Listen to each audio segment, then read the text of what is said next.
Pessoal, tô fazendo esse vídeo aqui para vocês da emancipação política do Brasil. Vou fazer ele bem breve, bem resumido, para o vídeo não ficar extenso. Então, a emancipação política do Brasil, a gente vai notar que foi diversos fatores que contribuiu para que em 1822 houvesse a independência do Brasil, né, ou a emancipação política do Brasil.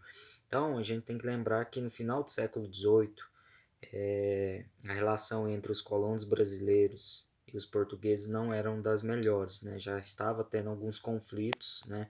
No final do século XVIII houve a implantação da derrama, que era cobrança de imposto forçado, né? Portugal implantou isso aqui na sua colônia, né? E Portugal lucrava muito com cobrança de imposto e com o exclusivo colonial. E naquela época, mais da metade do giro econômico de Portugal vinha da América portuguesa, né? Brasil colônia. Então, Portugal começou a entrar numa crise econômica e começou cada vez mais controlar o mercado brasileiro, né? Controlar a cobrança de imposto e aumentar essa cobrança de imposto, tá? E isso vai começar a gerar alguns atritos e conflitos entre os colonos brasileiros e os portugueses. Notaremos que no final do século XVIII haverá o fim da sociedade mineradora, haverá também a Inconfidência ou Conjuração Mineira e Conjuração Baiana, que foram duas revoltas de caráter de desvincular esse território, no caso Bahia e Minas Gerais, tentar desvincular essa parte do Brasil, tentar uma independência, tentar diminuir a cobrança de imposto, tentar ter um mercado independente. Então, isso tudo vai ser proposto nessas duas conjurações, né? A mineira, talvez ela é uma das mais famosas porque foi ela que marcou o dia do Tiradentes, né? Tiradentes foi um dos grandes líderes dessa revolta, né? O Joaquim José da Silva Xavier, ele foi um dos grandes líderes dessa revolta e ele acabou assumindo a culpa depois, né? Quando a coroa portuguesa consegue reprimir essa revolta antes que ela acontecesse, e ele acaba assumindo a culpa sozinho e tem seu corpo esquartejado e espalhado pela província, né? Então era uma forma que a coroa tinha de mostrar que quem fosse contra ela teria o mesmo fim.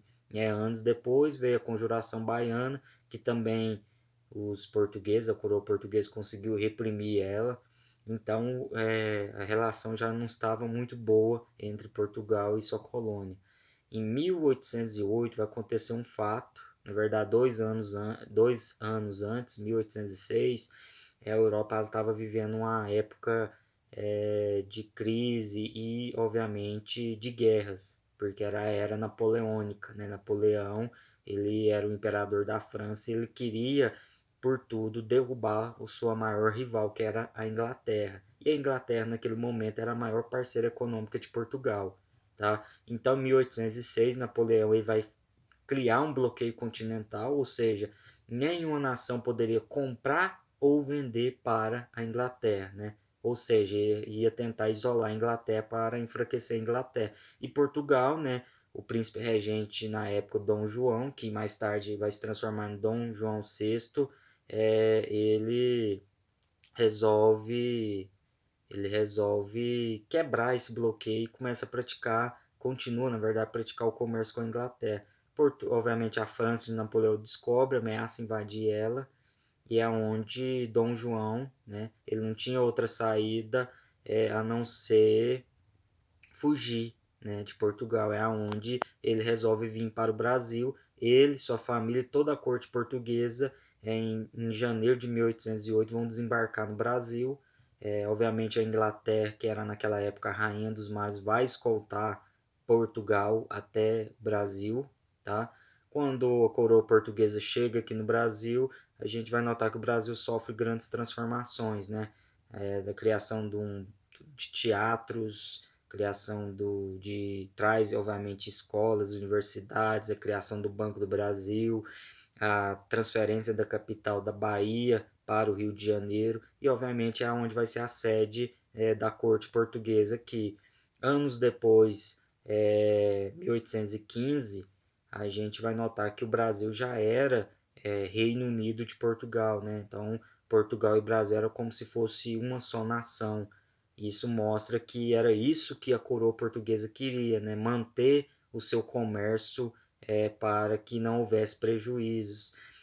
Vai haver também, quando a corte portuguesa, Dom João chega aqui no Brasil, ele vai abrir os portos às nações amigas, né? Então todas as nações poderiam comercializar com o Brasil.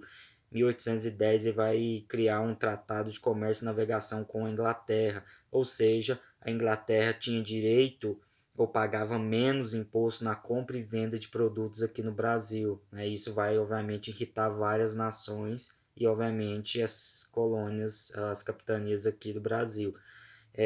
Outras medidas, obviamente, serão tomadas aqui no Brasil e aos poucos isso vai deixar os colonos brasileiros em algumas províncias insatisfeitas. Então é onde a gente tem a, a Revolução do Porto, né, como ficou conhecida, que é onde em 1820 tanto algumas pessoas da elite portuguesa como os colonos brasileiros vão exigir a volta de Dom João VI para Portugal e um controle maior no comércio, né? Então, além disso, também haverá outras medidas propostas nessa revolta do Porto. É onde Dom João, né, a corte portuguesa não vê outra saída a não ser voltar para Portugal, tá? Ele volta para Portugal, deixa aqui no Brasil o príncipe regente Dom Pedro, seu filho, tá?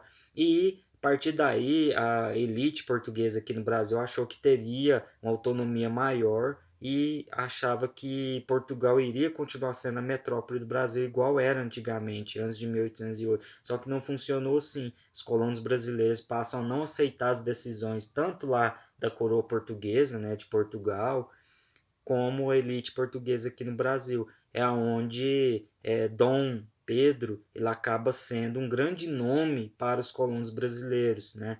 É onde ele vai receber influência de algumas pessoas e ele vai começar a fazer tudo aquilo que a coroa portuguesa, que seu pai não queria que ele fizesse, né? Beneficiar os colonos brasileiros e começar a articular um conceito de Brasil independente, né?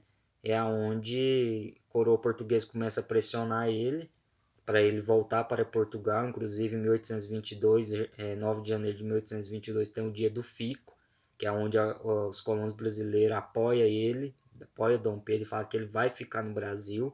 E meses depois a pressão começa a aumentar sobre ele, é onde ele não vê outra saída, né, a não ser trazer a independência para o Brasil. É onde em 7 de setembro de 1822, em São Paulo, às margens do rio Ipiranga, né, ele faz o famoso grito de independência.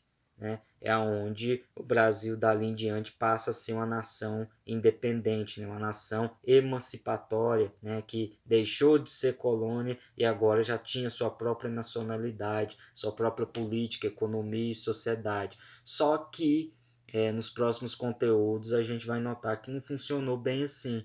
Né? O processo emancipatório do Brasil não ocorreu da forma a qual os colonos brasileiros esperavam. Mas, de qualquer maneira, o 7 de setembro de 1822 já foi um grande passo para a história do Brasil.